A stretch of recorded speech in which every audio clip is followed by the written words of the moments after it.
going to kick off today's episode with a little ATC reunion, if you will. Listen, I'd love it. Before this series began with the Knicks, Joey, I had said that I thought the Cavs were going to win the series. Conservatively, I said in 6 games. I thought with potential Julius Randle injury, maybe 5. I just thought, and I know the Knicks are deeper, and I know we talked about this a lot, obviously, about how much team chemistry matters in today's NBA. But I thought the Cavs are the best player in the series. I thought the Cavs' talent would just overwhelmingly beat up on the Knicks. I just thought the Cavs were the better team. And then they just laid a complete egg in 5 games, and really, let's be honest, they got dominated on the boards. Were only competitive in a couple halves of games, but really, outside of game 2, I thought the Cavs maybe played 4 good quarters the whole series. And to me, there needs to be some major changes coming this offseason for this team. And I don't really know how they're going to do it, how they're going to acquire a small forward and some bench players, but they got to start doing it now. I think saying that they had 4 good quarters outside of game 2 is being very generous. I think that this team was overmatched. The lights were too bright. And Jared Allen said that himself. And if there was one player who I didn't think would say the lights were too bright, it would have been Jared Allen. So for him to say that, it's a huge red flag. As much as we have given a lot of love to JA, that comment that comment right there gave me a lot of pause, and immediately my brain started going, is JA the one we trade? And Kobe Altman came out. He said that no big changes were going to be made. He reiterated it about 5 times, which means that I have a feeling that there's going to be a big change made, Brandon. You say it once and you let it go. You don't repeat yourself without there being some smoke there. So listen, this series exposed the Cleveland Cavaliers. The Knicks have been a bad matchup for them all season long. They really have. Mitchell Robinson and Julius Randle, who we thought could have been potentially out for the entire playoffs, he looked like regular Julius Randle from game 1 until he got hurt in game 4. But it almost didn't matter. Mitchell Robinson just pushed around JA. He pushed around Evan Mobley. 11 offensive rebounds in that final game, Brandon. I mean, you cannot give up 11 offensive rebounds. And that doesn't, I think Josh Hart had 4 or 5 offensive rebounds. Josh Hart I believe is 6'4", 6'5", and he had more offensive rebounds than our bigs did. Yeah. Their bench was deeper. And, a lot of times when the Knicks did struggle this season, why was it? It wasn't just because I shouldn't say just because. One of the biggest factors in the why they struggled in the games that they should have won was because RJ Barrett was not playing well. So this shows you when you have a serviceable wing, what it can do to your team. Not only were the Cavs outplayed, Darius Garland, I don't know what happened. He just had these quiet games. Yeah, okay, he had 20 points, but it was just it almost seemed like they were like it didn't matter. Donovan Mitchell had the worst playoff series of his entire career. Evan Mobley, where were you? JA, you got pushed all over the place. The only player who I could honestly say I thought had a somewhat okay series was honestly Karis LeVert. And even that was inconsistent. I'd give Karis LeVert a C grade in the series, and that was the best on the team. Okoro had a solid game 5, but they still lost. Our bench was let's face it. JB got out coached. He got easily. It wasn't every game. Wasn't even close. You have a guy on your bench who is the spark plug for energy. He is 6'8". He pushes people around. His name is Lamar freaking Stevens, and you played him 9 minutes in the entire goddamn series. That and didn't play him until game 5, and the Cavs got back in the game, and then he takes him out almost immediately. Yeah, I mean he hit 1 3 and then he takes him out. That is the type of player when you are in a series and when you are in a dogfight, when you have this team who just seems to kind of have this unstoppable, nonstop energy, you need to match that. And you have a guy on your bench who could do that, and he didn't play him. I didn't understand it. I didn't understand it. Jetty got more minutes. Jetty should start learning to speak Yeah, Chinese. Jetty got dominated. I mean, I was even saying, where the hell was Dean Wade? Dean Wade got 0 minutes in the series. You know, I I mean, don't. I mean, Rubio didn't even play. They're saying, everyone's that everyone's down on Rubio. Well, Rubio didn't get the minutes. yeah, I agree. And I mean, even you trade for Danny Green at the trade deadline. He comes in game two, makes a free or a couple, and then really doesn't play the rest of the series.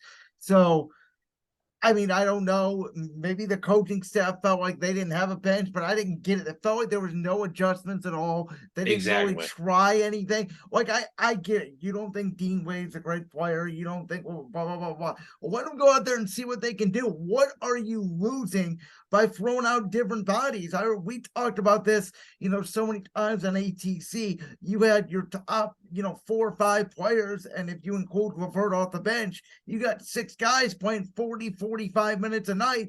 They're gonna get worn down by the end of the games, and really by about game 4, game 5, the Cavs were completely out of it. Yeah, I mean, and the Knicks, it's not like they had to make any crazy adjustments. So They didn't need to account for anyone. They had Mitchell and they had Randall down low to, for Mobley and Allen. Okay, yeah, you had Donovan Mitchell, but he wasn't playing the same. Garland, you almost didn't even have to guard, and whoever else you threw out there, it was like, okay, well, whatever. The problem is put different lineups out there. If you're yeah, getting destroyed, you need to find someone who's got a hot hand.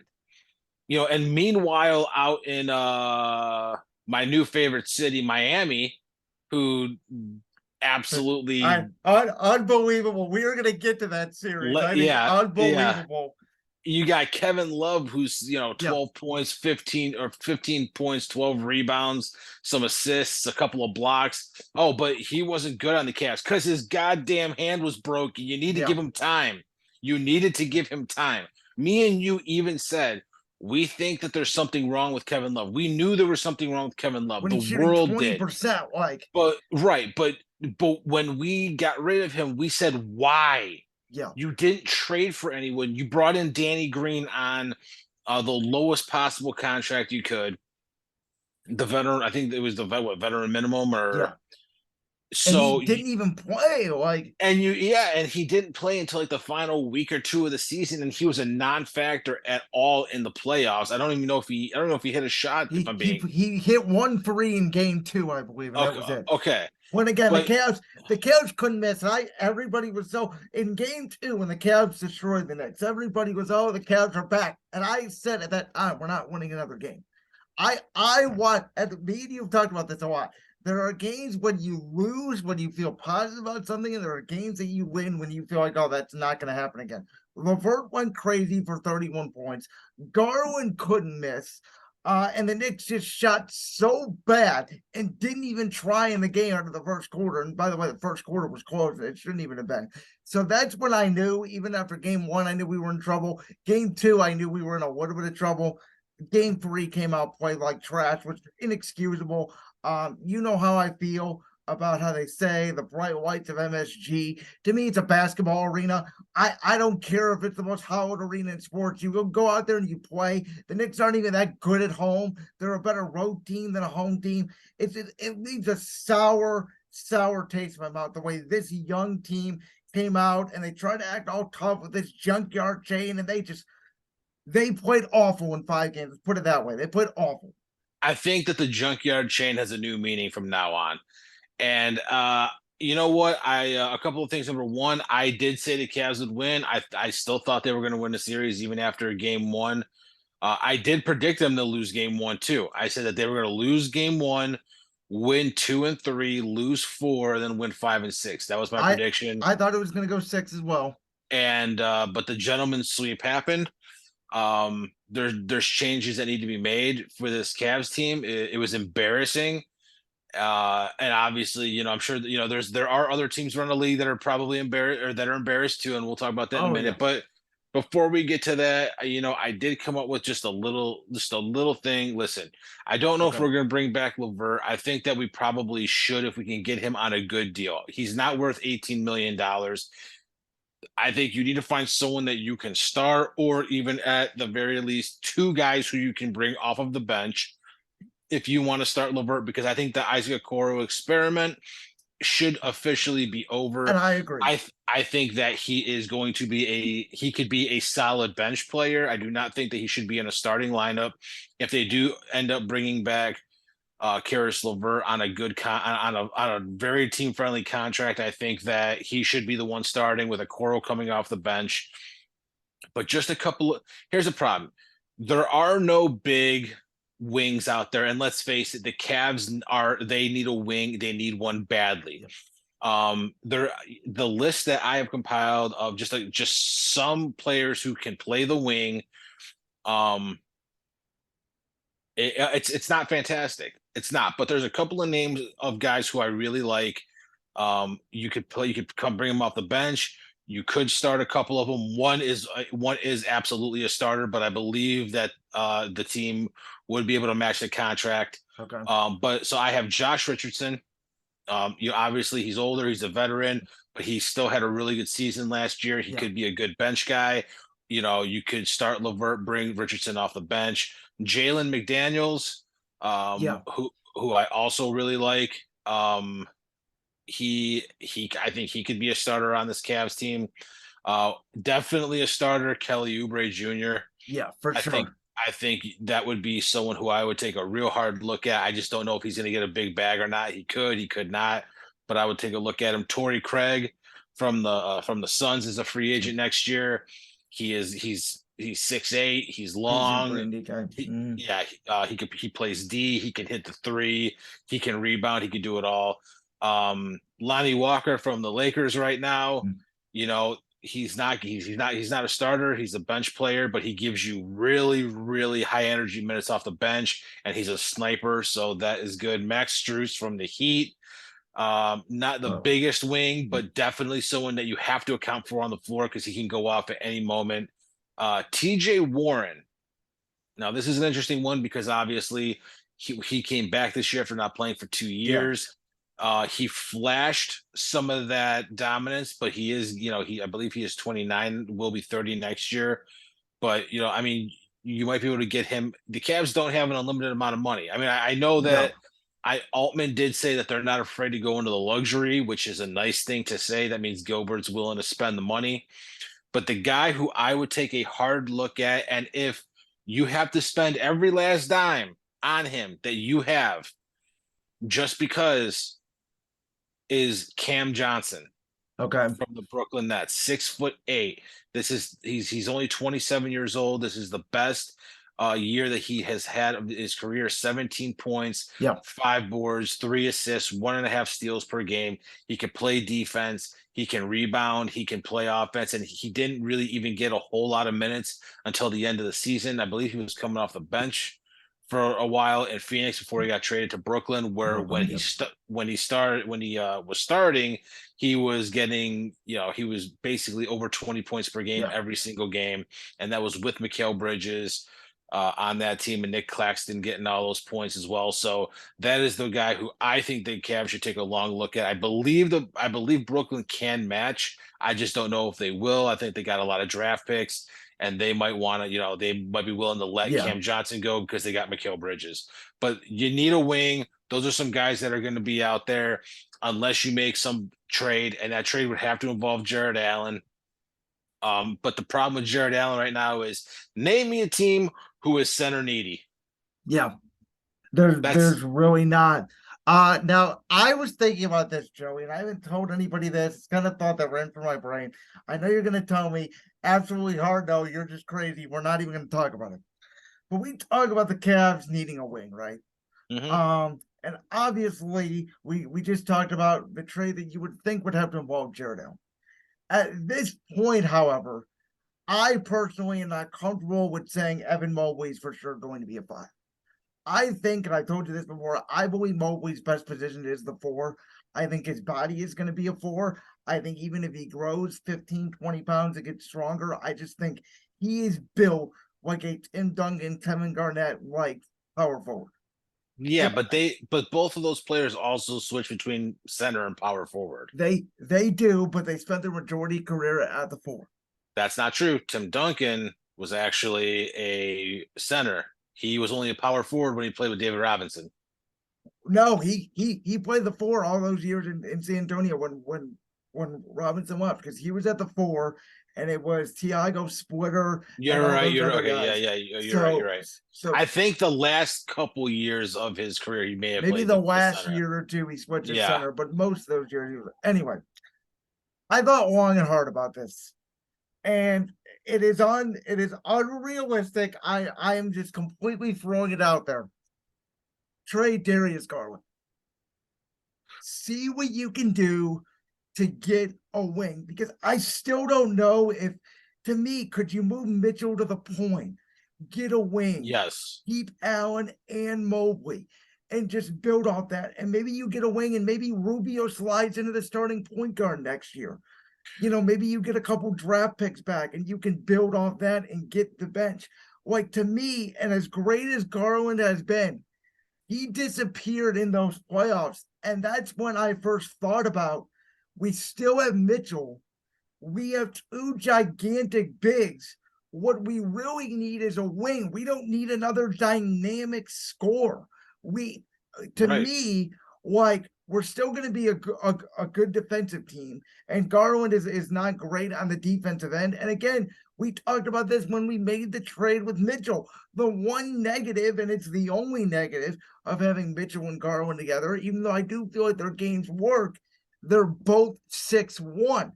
And I just feel like when you face these bigger, stronger teams in the postseason, I don't know if it's a championship formula. But here, and it's something to chew on, but I think my biggest question would be what team has a wing that you would want that also would be willing to take on a max contract player that just showed that he shrinks in the playoffs? So I'm gonna throw this out there. Okay. Kawhi Leonard. No. Would the Clippers listen? I know he's hurt. I know Kawhi is always hurt, but that man, when he is healthy, which he's never healthy, and we are going to get to him in that series against Phoenix. I think the Clippers would be willing to say we would do Darius Garland for Kawhi Leonard. I think the Clippers at this point are ready to move on. I think that is a guy that, listen, the Cavs would not need him to play 70, 60 games a year. The Cavs would only need him to play about 45 to 50 games a year. Keep him healthy. He doesn't play back-to-backs. Either him or a Paul George, a Jaylen Brown in Boston, but I don't think Boston would be willing to do that deal. Like a No. big, some sort of wing. I think that is the type of trade that you need to make, because I don't think you're going to get it if you trade Jared Allen. And I don't think free agency, unless you hit on a Cam Johnson, unless you spend all your money to go get that wing, I don't think you're getting him in free agency. No, but I think that if you went and got a Kawhi Leonard, I mean, and he's one of those players that you look at his injury history over the last, 3 years, and he is out so much. The Clippers had to limp their way into the playoffs. If he is out for any extended period of time, I don't even know if the Cavs make the playoffs. I think they would still be a playoff team. I with the way the East is now, with as tough as the East is by far. I mean, we said if we were in the West, we'd be the number 2 seed. Yeah. So and we would have got bounced by the Lakers, but this is because Memphis did. But I don't know if Kawhi would be the person that I would go after. I just think his injury history to me is too risky, because it would just, if let's say he's out half the season, I don't know if the Cavs make the playoffs in the And East. it's completely fair, but If he if but he's if yeah, you could guarantee me he's 100% healthy, yes, I would probably make that trade. I think because at that point you got Mitchell, you got Kawhi, you got still got Allen and Mobley, but listen, Mobley's got to put on 25 pounds of yeah, muscle, and it's got to happen this offseason. It's got to happen this year. He's got to start growing into his man body because this is, I mean, look at like the impact that like Anthony Davis has had on that he had on the yes. Lakers When series. Anthony Davis is healthy, the Lakers are a completely different team. Right, and I mean, Anthony Davis even had a couple of games where where he was bad, but when he's good, I mean, they blow teams out. Yes. So I just feel like Mobley still I mean, he's only what 21 still, so I'm not gonna get on him, but he's got to start making these strides forward, or else all of this hype, all of this talk, yeah, okay, he was he finished I think third in the defensive player of the year. That's great, but man, like we need you to like, where were you in the playoffs? You weren't there. Yeah. You work your entire season to get to this moment, to have a chance.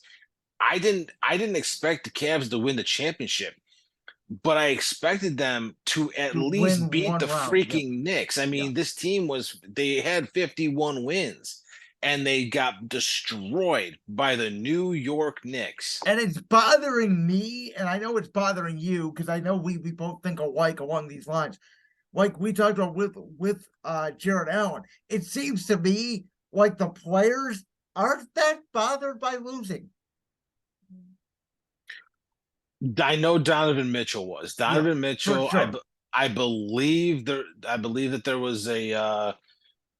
was a report that the night after they lost, he didn't go to sleep until 9:30 in the morning. He was In the so morning. frustrated with himself, and he basically only slept like an hour and woke up and was still pissed off.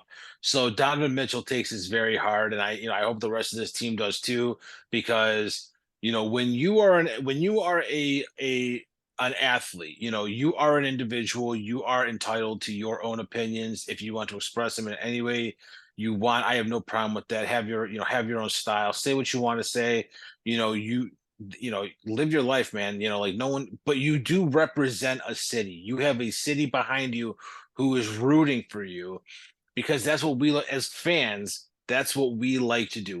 We cheer, and especially myself as a journalist, um I write about it, but I am still a fan at heart too. So when you see these players, and it just, no matter what, I mean, like there should have been at least another game where the Cavs got pissed off and came out with some fire and won. And it was like as soon as they realized that they were hitting a brick wall, it was over. You could tell at the end of the first quarter if they Yeah. were going to win or not. Yep, And I completely agree. And to me, so that's on coaching. And that was gonna be my last question for you.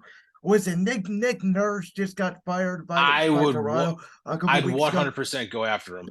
Pull the trigger. I am done with JB, and I've told you this. I feel like JB is a really good guy. Obviously, he's a good coach for a young team, and we see this a Yep. lot of times in the NBA. Obviously, Mark Jackson to Steve Kerr. We saw Dwayne Casey to Nick Nurse in Toronto. Even in rare circumstances, you could say LeBron had a lot to do with it, but David Blatt to Ty Lue here in Cleveland. There are situations where these teams, and it's happened, as I mentioned a lot recently, teams get to the finals and they change coaches. The NBA, we're seeing it more and more. We're seeing teams that have really good young coaches that are really good to build up young teams and get them there, but they're not that coach to get them over the hump. Nick Nurse is my number one target. It sounds like the Cavs are going to stick to JB. And I know, listen, we just gave him a 5-year contract extension. I get it. But teams that are aggressive are not afraid to move on quickly. I always say, if it's not working, get out of it. It doesn't matter what you paid. It doesn't matter what you signed. It's what you've done for me lately. And I know there's a lot of the fan base that agree with us on this, but I think it's time for the Cavs to make a coaching change. I agree with you 100%. Do you like that clip from the Brands World podcast? If so, make sure you go down there and hit that subscribe button. While you're down there hitting the subscribe button, make sure to also hit the notification bell so you never miss another upload. And make sure you check out all the other clips from the Brains World podcast right here on YouTube.